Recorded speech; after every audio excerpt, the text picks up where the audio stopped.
Video చూస్తున్న వాళ్ళందరికీ కూడా ముందస్తు సంక్రాంతి శుభాకాంక్షలు. మీరందరూ కూడా థంబ్నెయిల్ చూశారు. ఈరోజు వీడియో వచ్చేసి మన ఆంధ్రప్రదేశ్ డిప్యూటీ సీఎం కొణిదెల పవన్ కళ్యాణ్ గారి గురించి. ఆయన గురించి మనం ఏం మాట్లాడుకోవాలి, ఈరోజు టాపిక్ ఏంది అనే దానికంటే ముందు గతంలో పవన్ కళ్యాణ్ గారి ప్రవర్తనా శైలి ఎలా ఉంది, గెలిచిన తర్వాత అంటే 2024కు ముందు 2024 తర్వాత అతని ప్రవర్తనా శైలి ఎలా ఉంది అనే దాని గురించి మనం ముందుగా చర్చించుకుందాం. చిన్న కొన్ని పాయింట్ల గురించి మాట్లాడుకుందాం. 24 ఎలక్షన్కు ముందు పవన్ కళ్యాణ్ గారు ఎక్కడ కూడా నాకు హిందువులు మాత్రమే ఓట్లేయండి, హిందువులు మాత్రమే నన్ను గెలిపించండి, సనాతన ధర్మం కోసం మాత్రమే నేను పనిచేస్తాను, సనాతన ధర్మ పరిరక్షకుని నేనని చెప్పిన దాఖలాలు ఎక్కడ కూడా లేవు. కాషాయం కట్టుకున్నప్పటికీ సనాతన ధర్మాన్ని కాపాడుతానని చెప్పినప్పటికీ ఎక్కడ కూడా నాకు హిందువులు మాత్రమే ఓట్లేయండి అని చెప్పిన పాపన పోలేదు. కానీ 24 ఎలక్షన్ల తరువాత అతను పదవిలోకి వచ్చిన తరువాత కొణిదెల పవన్ కళ్యాణ్ గారు మన ఆంధ్రప్రదేశ్ డిప్యూటీ సీఎం గారి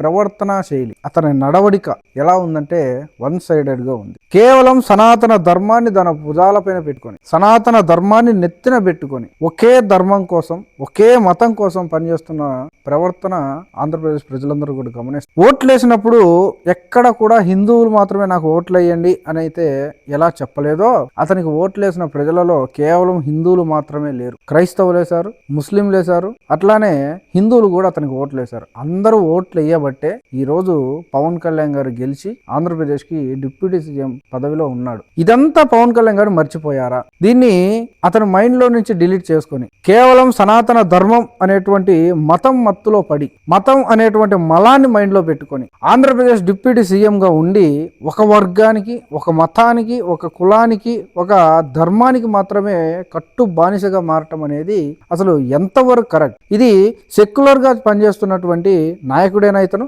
ఒకసారి ప్రజలందరూ కూడా ఆలోచించండి. ఎందుకు ఈ విషయం చెప్తున్నానంటే, మొన్న జరిగినటువంటి క్రిస్మస్ వేడుకలు డిసెంబర్ 25కు సంబంధించి మీకు కొన్ని పాయింట్లు చెప్తాను. క్రిస్మస్ పండుగ అనేది ఆల్మోస్ట్ ప్రపంచం మొత్తం కూడా అన్ని కులాలు, అన్ని మతాలు, అన్ని వర్గాల వారు ప్రపంచం మొత్తం జరుపుకుంటారు. అయితే మన పవన్ కళ్యాణ్ గారు మాత్రం ఎక్కడా కూడా కనిపించలేదు. ఇతను కనిపించిందా కనిపించలేదా అనేది పాయింట్ కాదు, కానీ మన భారతదేశ ప్రధానమంత్రి నరేంద్ర మోడీ గారు ఏనాడు చర్చిలో అడుగు పెట్టను అతను మొన్న పండుగకి, క్రిస్మస్ పండుగ సందర్భంగా చర్చిలోకి వెళ్ళి అక్కడ క్రిస్మస్ వేడుకలను జరుపుకొని భారతదేశ ప్రజలకు, ప్రపంచంలోని క్రైస్తవులందరికీ కూడా క్రిస్మస్ శుభాకాంక్షలు తెలిపారు. అలానే మన ఆంధ్రప్రదేశ్ ముఖ్యమంత్రి నారా చంద్రబాబు నాయుడు గారు, తెలంగాణ ముఖ్యమంత్రి రేవంత్ రెడ్డి గారు, వీళ్ళు కూడా క్రిస్మస్ వేడుకలకు సంబంధించి ప్రత్యేకమైన కార్యక్రమాలలో పాల్గొని ఆంధ్రప్రదేశ్ ప్రజలకు, తెలంగాణ ప్రజలకు క్రిస్మస్ శుభాకాంక్షలు తెలిపారు. ఎవరైనా క్రిస్మస్ వేడుకలకు సంబంధించి ఏ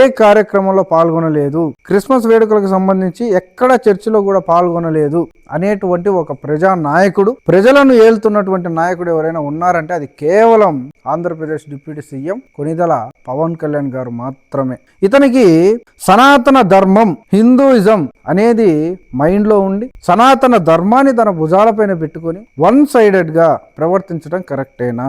గెలిచినాక సనాతన ధర్మం అనేది నెత్తికెక్కిందా?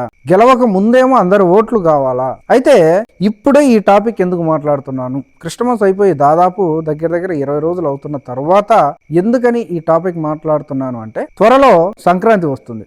ఈ సంక్రాంతికి సంబంధించి కొణిదెల పవన్ కళ్యాణ్ గారు తన స్థానిక నియోజకవర్గమైనటువంటి పిఠాపురంలో పీఠికాపురం సంక్రాంతి మహోత్సవం అనేటువంటి ప్రత్యేక కార్యక్రమాన్ని 3 రోజుల పాటు నిర్వహించాడు. అయితే క్రిస్మస్ అయిపోయిన ఇన్ని రోజుల తర్వాత దీని గురించి ఎందుకు మాట్లాడుతున్నానంటే ఒక కారణం ఉంది. క్రిస్మస్ కు సంబంధించి ఏ కార్యక్రమంలో పాల్గొనటువంటి మన డిప్యూటీ సీఎం గారు రాబోయేటువంటి సంక్రాంతికి సంబంధించి, ఎందుకంటే అది సనాతన ధర్మానికి సంబంధించినటువంటి పండుగ కదా, ఆ పండుగకు సంబంధించి తన స్థానిక నియోజకవర్గం, తన గెలిచిన నియోజకవర్గం అయినటువంటి పిఠాపురంలో పీఠికాపుర సంక్రాంతి మహోత్సవం అనేటువంటి కార్యక్రమాన్ని ఏర్పాటు చేసి ఆ సందర్భంగా అతను మాట్లాడుతూ కొన్ని మాటలు మాట్లాడాడు. ఆ మాటలు ఎలా ఉన్నాయంటే ద్వంద్వ వైఖరి. పవన్ కళ్యాణ్ గారి మైండ్ ద్వంద్వ వైఖరి అంటే అతని మాటలు ఒకటి ఉంటే చేతలు ఒకటి ఉంటాయి. మళ్ళీ వినండి, పవన్ కళ్యాణ్ గారి ప్రవర్తన, పవన్ కళ్యాణ్ గారి మాటలు ఎలా ఉంటాయంటే ద్వంద్వ వైఖరి. అంటే చెప్పేది ఒకటి, చేసేది ఒకటి. అసలు ఏం మాట్లాడాడు, ఏమని మాట్లాడాడు,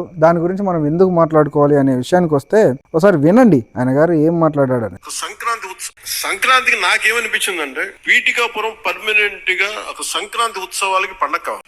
పీఠికాపురం అనేది సంక్రాంతికి పర్మనెంట్ స్థలం అయిపోవాలంట. ఓకే, మంచిదే. సంక్రాంతి ఓణం ఎట్లా ఉంటుందంటే మాది కూడా మన హార్వెస్ట్ ఫెస్టివల్ మన కేరళ. అది భూమిని నమ్మే ప్రతి ఒక్కరి పండుగ. అది కేరళ చాలా ఒక అనూహ్యంగా ఏంటంటే అన్ని మతాలు జరుపుకుంటారు.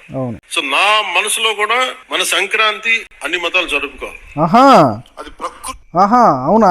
పవన్ కళ్యాణ్ గారు సంక్రాంతి పండుగను అన్ని మతాల వారు జరుపుకోవాలనా?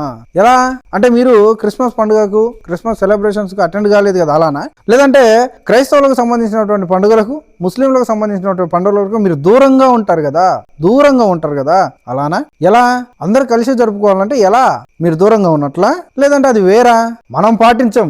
మనము మిగతా మతాల వారికి సంబంధించినటువంటి పండుగలలో కావచ్చు, మిగతా మతాలకు సంబంధించినటువంటి కార్యక్రమాలలో కావచ్చు మనం పాల్గొనం, మనం పాటించం. కానీ మనం ఆరాధించేటువంటి ధర్మానికి సంబంధించి, మనం నమ్మేటువంటి మతానికి సంబంధించి పండుగలు మాత్రం అందరూ జరుపుకోవాలనా? ఇది స్వార్థం కాదా పవన్ కళ్యాణ్ గారు? స్వార్థం కాదా ఇది? ఇంకా విందాం. ప్రకృతి ఆరాధన నుంచి పుట్టిన మన సంస్కృతి ఇచ్చిన వారసత్వం ఇది. ఈ వారసత్వాన్ని భవిష్యత్ తరాలకి అందించడం మన బాధ్యత. ఈ రోజు పీఠికాపురంలో జరుగుతున్న సంక్రాంతి సంబరాలు మనకి భవిష్యత్తులో అందరికీ అలాంటి జ్ఞాపకాలని ఇవ్వాలని మనస్ఫూర్తిగా కోరు. సంక్రాంతి అనగానే నేను మెయిన్ గా ఎందుకు చాలా నాకు అనిపించిందంటే, గోదావరి జిల్లాలండి, కోడిపందాలండి, జోదాలండి, సంక్రాంతి తాలూకు అంటే సంక్రాంతి అంటే కోడి పందాలు, జూదాలు, పేకాట. ఓకే, నేను సరదా అదేం కాదంటలేదు, చేసేవాళ్ళు చేసుకోమని చెప్పి నాకు ఇబ్బంది లేదు కదా. ఇదేంది ఇది? సంక్రాంతి పండుగ అంటే జూదాలు, కోడి పందాలు ఇదేనా అన్నది మీరే. కానీ ఓకే, సరదా కోసం అయితే చేసుకుని నాకేందంటారా? అంటే ఇప్పుడు ఆంధ్రప్రదేశ్ పోలీసులకు, నేను మళ్ళీ చెప్తున్నా, ఆంధ్రప్రదేశ్ పోలీసులకు బుద్ధి లేదా? ఆంధ్రప్రదేశ్ పోలీసులకు జ్ఞానం లేదా? లేదంటే మన హోంమంత్రి వంగలపూడి అనిత గారికి జ్ఞానం లేదా? మన ఆంధ్రప్రదేశ్ సీఎం, మన ఆంధ్రప్రదేశ్ ముఖ్యమంత్రి గారు నారా చంద్రబాబు నాయుడు గారికి తెలివి జ్ఞానం లేదా? సంక్రాంతికి సంబంధించి కోడి పందాలు నిర్వహిస్తున్న వాళ్ళను, పేకాట ఆడుతున్న వాళ్ళను ఎందుకని అరెస్ట్ చేస్తున్నారు? కేవలం మీరు మాట్లాడిన దాని వల్ల నేను అడుగుతున్నా. ఈరోజు సరదాల కోసం అయితే జరుపుకోండి అని మీరే అన్నారు కదా, మరి కోడి పందాలు నిర్వహిస్తున్నటువంటి ఎందరినో ఎందుకని అరెస్ట్ చేస్తున్నారు? ఇదేమన్నా పిల్లోళ్ళు ఆడుకునే ఆట? పవన్ కళ్యాణ్ గారు, పిల్లోళ్ళు ఆడుకునే ఆట?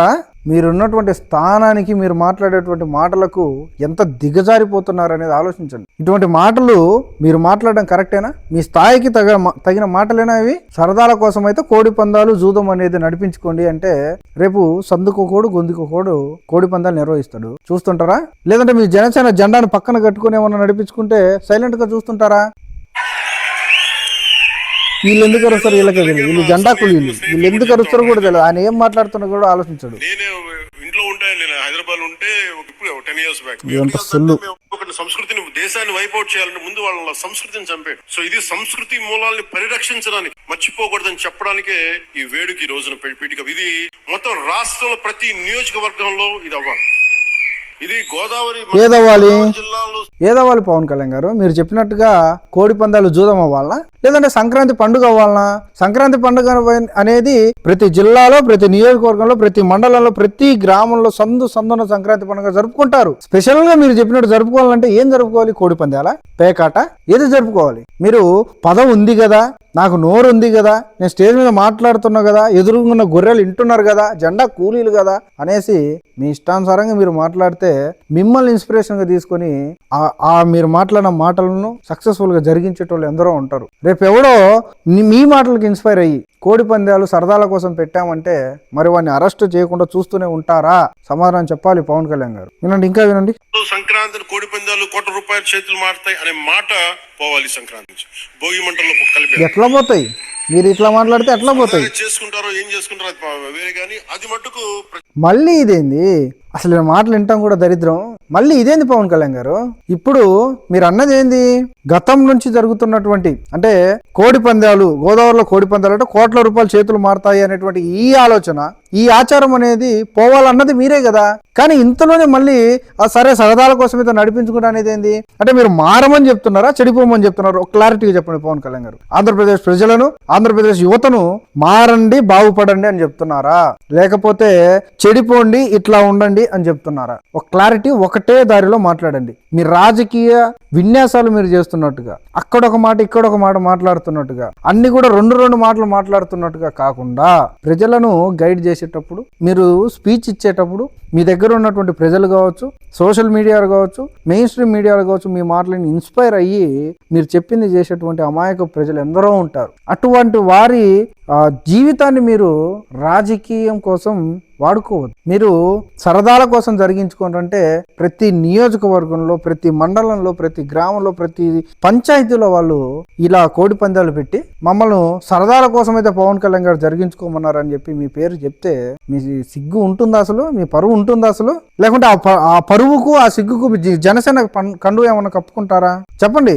ఆ సిగ్గుకు ఆ పరువుకు మీ జనసేన జెండా ఏమన్నా కప్పుకుంటారా?